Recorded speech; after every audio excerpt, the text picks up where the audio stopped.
সকাল সকাল ঘুম থেকে উঠে দেখতেছি সকল নিউজ পত্রিকা এবং ন্যাশনাল মিডিয়াগুলা নিউজ করছে যে বাংলাদেশের তেলের মজুদ নাকি শেষ, কিছুদিনের মধ্যেই পাম্পগুলা বন্ধ হয়ে যাবে। এমনিতে বাংলাদেশের তেলের করুণ অবস্থা, এটা শোনার পর তো মনে হয় এখন তেলের পাম্পগুলোতে হাজার হাজার মানুষ লাইন দিয়ে দাঁড়ায় থাকবে।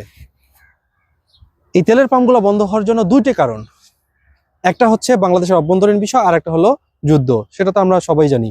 আর যুদ্ধ কারা করে? আমেরিকা এবং ইসরায়েল সারা বিশ্বে দাপিয়ে বেড়াচ্ছে, যুদ্ধ করতেছে, এরে ধরো ওরে মারো এরে কাটো, এটা সকলেই আমরা মোটামুটি জানি।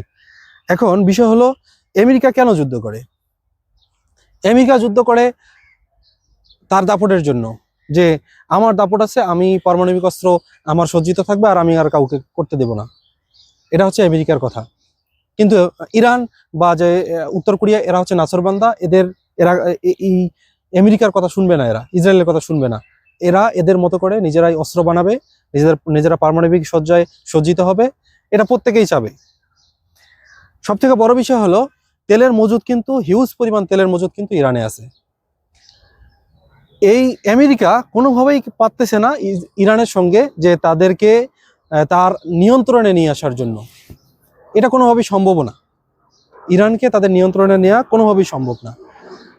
ইসরায়েলও চাচ্ছে, ইসরায়েল আমেরিকা অনেকভাবে চেষ্টা করতেছে, সরকার পতনের বলেন, অনেক ট্রাই তারা করতেছে, কিন্তু কোনোভাবেই এটা সম্ভব না। যেহেতু ইরান হচ্ছে একটা ইসলামিক রেভলিউশনারি গার্ড, ইসলামিক একটা প্রজাতান্ত্রিক একটা দেশ, তারা কোনোভাবেই জীবন দিবে কিন্তু তাদের ক্ষমতা তারা হস্তান্তর করবে না, ক্ষমতা ছেড়ে দিবে না। ঠিক আছে? যেহেতু ইরান একটা শক্তিশালী ইসলামিক প্রজাতান্ত্রিক একটা কান্ট্রি, সেহেতু এটা সম্ভব না। তাই আমেরিকা যেটা করতেছে, ভয়ঙ্করভাবে নৃশংসভাবে হামলা চালাচ্ছে ইরানের উপর। এই হামলার কারণে একের পর এক ধ্বংস হয়ে যাচ্ছে ইরানের যে স্থাপত্য, যে তেল কারখানা, তারপরে বিদ্যুৎ প্ল্যানেট থেকে শুরু করে সকল ধরনের প্ল্যানেট তাদের ধ্বংস হয়ে যাচ্ছে। এখান থেকে ইরান যেটা করলো, ইরানের সেটা হলো হরমুজ প্রণালী, যেটা হলো ভৌগোলিকভাবে হরমুজ প্রণালী হলো ইরানের ভিতর দিয়ে আসতে হয়।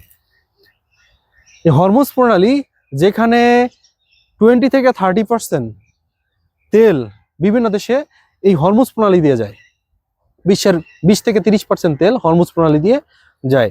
এই হরমুজ প্রণালী ইরান যেটা করলো, বন্ধ করে দিল।